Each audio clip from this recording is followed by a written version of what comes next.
What is up, everyone? It's game day. It kind of feels like fall for the next 15 minutes outside before it gets hot. Anyways, this was my first look lineup. know I didn't give you a defense, but I'm going to give you a defense now because I'm not going to keep the same defense. Okay, so this was my first look lineup I gave a couple days ago on Thursday. We're going to make some minor changes. I feel like everyone makes drastic changes right before game day. And I think your first thought process is usually the most important. It's usually right. So, okay. I love Aaron Jones today. I felt like he was going to be underowned. But I felt people are going to be scared that he's going to be splitting carries more than carrying the bulk of them. And I feel like people don't realize that this Broncos team gives up a lot of rushing yards, usually in the past couple seasons. However, I think if you can trade up for Dalvin Cook, you do it. One, see, there's two folds for this. I personally think people are going to look at they're going to look at the opposition rank and see that the Raiders are fourth.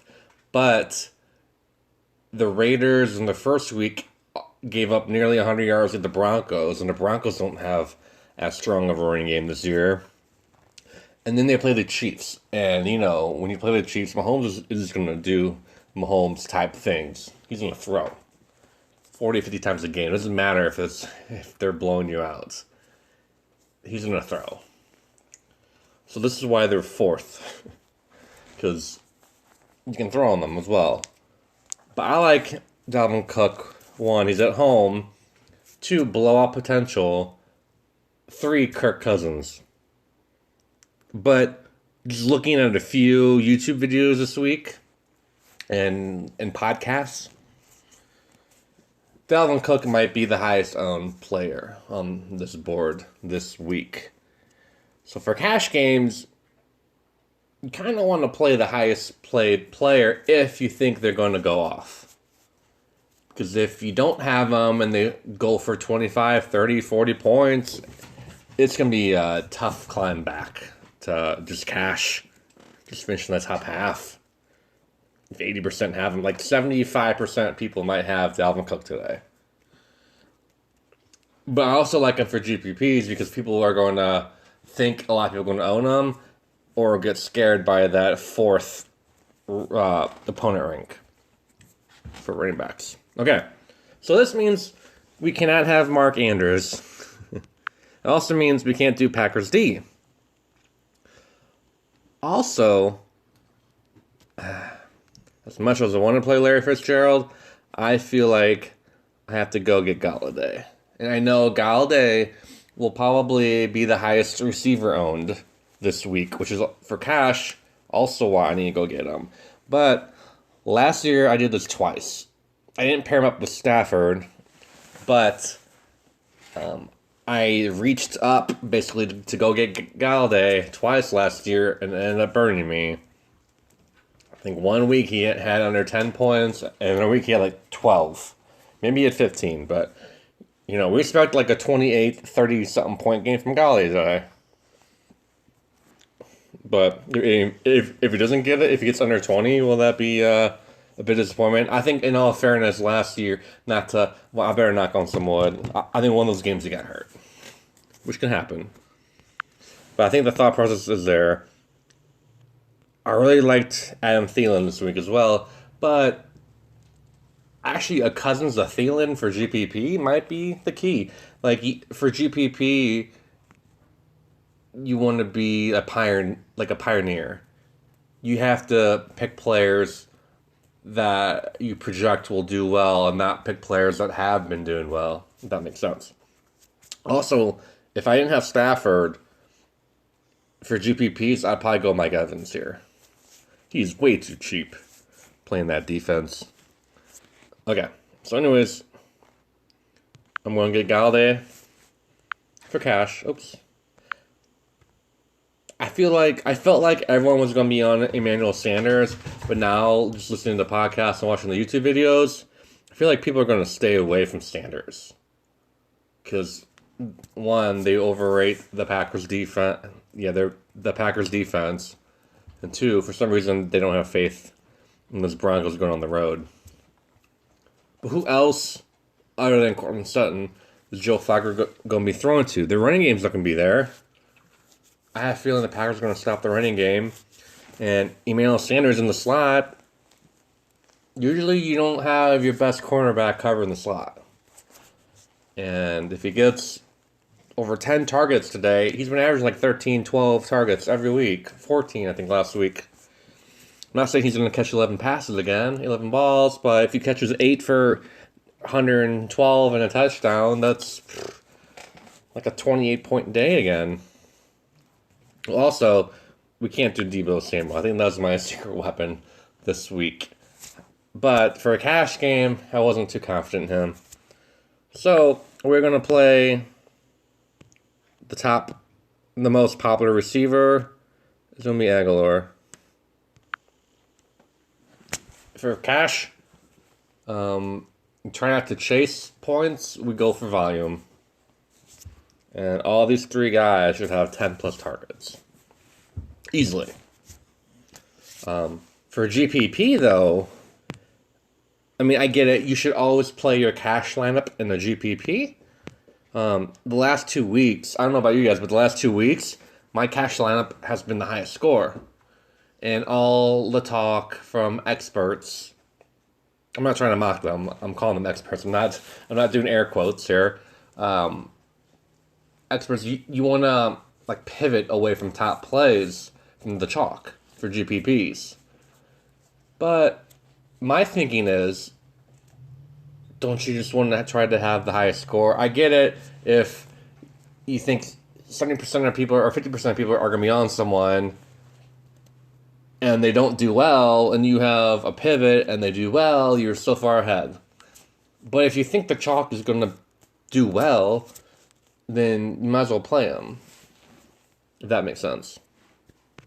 Because the object is who has the highest score, not who has the most different plays.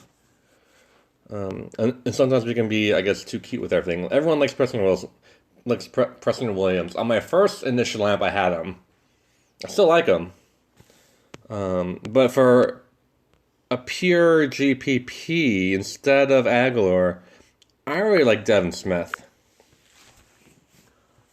Now, to have this work for GPP, Aguilar is just going to have to, like, drop the ball. Literally, drop the ball. I don't see Aguilar getting under 20 points. I don't see the Eagles just running the ball here on this Lions defense. Especially with their core running backs. I feel like Wentz is going to have to throw 40 to 45 times to beat this Lions team. I have a, call me crazy, but even though they're going on the road, I like this Lions team to come out and beat the Eagles. I think it's going to be a potential, well, it's either going to be a shootout or it's going to be a 17-16 score. If it's a 17-16 score, then we're kind of screwed here. But I anticipate it being a sneaky shootout. The Eagles' defense is usually good, but they don't have a secondary. They have no secondary. Unless you're game planning like the Giants did last year. Like the Giants, when the Eagles were picking up cornerbacks off the street 2 days before the game and they were starting them, the Giants just wanted to run the ball instead of throwing it downfield. You have to throw it downfield on this Eagles team to beat them, like the Falcons did. I think Stafford will do that. He's got too many pass-catching, receiving weapons not to do it. like, I feel like they're going to start trying to run the ball just to, like, make the defense honest a little bit. And then they're going to see that they can't run the ball. And then they're just going to throw. I mean, even Kerryon Johnson's going to get in the action on this. But anyways, I like Devin Smith over Aguilar. And also, on a couple of my GPP teams, I kind of want to keep Aguilar on there. Because when you can see in a second, I have a Lions stack. And also, my thinking is, for GPPs, I think people are going to go for Ertz over Aguilar. I mean, of course, some are going to have a Wentz, Aguilar, Ertz lineup. When that might win a lot of money. But I feel like everyone's not going to play Aguilar in the GPP. They're going to play him in cash. He's going to be like 80% owned in cash, which is important why you need to have him here. But for GPP, I'm going to pivot off of him in a couple of them, but in a couple of them also as well, I'm going to have him on the team, just in case everyone pivots off of him, and he's like 12% owned or something. He won't be like 5% owned or less, but he might be 12 to 15. That's fine. It's perfect. Okay. So for defense, I'm not going to give you the whole lineup again. I know a lot of people don't watch this, aren't going to watch this. But for defense, I'm not going to give you a lot of room. Just pick the cheapest defense and go with it. And hope for 7 8 points. But if you can see my stack of where I'm going with this, you're going to have a good idea of who I'm going to play on defense. Everyone is going to try to pay up for the Patriots again. And for cash games, you can go off of past performances, and that's how you can cash. But we're not going to reach for a defense just to pick a defense. Last week I had the Patriots defense not because I reached for them, because I just had extra money left over. I liked my team the way it was, and I didn't see any upgrades, just based off pricing. But I think pricing this week is a lot more tighter and a lot more accurate. Except for Emmanuel Sanders is way too low. But Aguilar is low, but just because they played Monday night. And DraftKings didn't know that Aguilar was going to be the number one receiver other than Ertz. Okay. So, keeping Stafford, keeping Eckler, McCaffrey. I understand if you want to go Zeke. And for all intents and purposes, I tried to put Zeke on this lineup with Eckler and McCaffrey. I couldn't, because I want Galladay there. Is that a mistake? Possibly. I think McCaffrey, he's got a huge bounce back game in him. And if he doesn't, then I will tell you that I was wrong. Okay, but Zeke might be the safer cash player than McCaffrey. But McCaffrey, I know I can play this team in both cash and GPP. And yes, I'll have some chalk, but I'll also have under 10%, under 5% players here, which is important. Like, you don't need every player to be under 5% to be able to win a lot of money. You just need a couple to be. And there's a lot of weeks where I feel like this guy's going to be 20% owned. I play him anyways, and he ends up being 2% owned. 1% owned. So, you just never know sometimes. Unless, I mean, even if you're looking at Roto Grinders or another projection and you see ownership, they're not right 100% of the time. They're not right at all. Okay. Anyways, that's my piece with it. So, for tight end, obviously, you want Ertz. Obviously, Ingram. Obviously, Mark Andrews. I was going to play Mark Andrews. I can't in this lineup configuration. But you have to ask yourself, is he going to have a third straight 28-point week? He's playing a really soft defense in the Chiefs. And then there's reports where he's 50-50 to play. And before they said he was 50-50 to play, I didn't want to play him. The odds are he's not going to have another 28-point week. But if he's 50-50 to play, that means not a lot of people might actually play him. If he was 100% to play, Ertz might be 40% owned, Andrews might be 60% owned.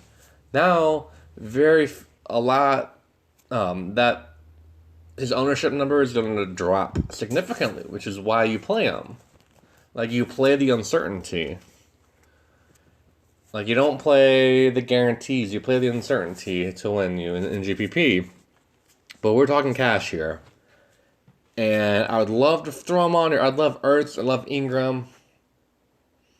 You know, I'd love any of these top guys. But in our cash game strategy and philosophy, we do not pay up for tight end unless we have the extra money. Whenever I pay up for tight end in the GPP, that never works out. I try to be different and pay up for tight end, but I think everyone's going to be paying up for tight end for both cash and GPP, which is where makes our lineup a little bit different. Okay. Greg Olsen, also, he's going to play, but the questionable tag tells me less people will play him than they were going to be before. Just in the wind. Red zone targets. Hawkinson, he's got to have a bounce back game today. This is a perfect... I don't like this for cash that much. Especially, like, you don't need to stack your cash game. So, Stafford and Holiday and Hawkinson might be overkill. But we did that to the Raiders. We had Carr, Waller, and Tyrell Williams, and they didn't go off the charts with points, but we cashed with that lineup. So, this is a perfect GPP type of play. So for cash games, yes, you want popular players, but you're going to have some GPP plays as well. You can't have all chalk because you'll run out of money before you get your lineup set. Hawkinson, this is definition of bounce back game here. He's got the perfect matchup. A lot of people will be off of him because of how he, air quotes, screwed them over last week with his 1.7. And yes, that's what you get with playing rookies. They're not as consistent as, Antonio Gates in his prime, as Tony Gonzalez in his prime, in his 6th, 7th year. You can have your growing pains with rookies. But it should be a game where the Lions have to throw the ball because the Eagles are dominant in the front seven. Stafford may not have a whole ton of time to throw the ball. So he might be going, 7, 8 yards to Hawkinson. But plus, Hawkinson can go 20 yards or deep and be a receiver. I think one possible way this will not work, the Stafford, Galladay, and Hawkinson stack, is if Danny Amendola has like a 13 catch game like he did in week 1 or something ridiculous, that may not work.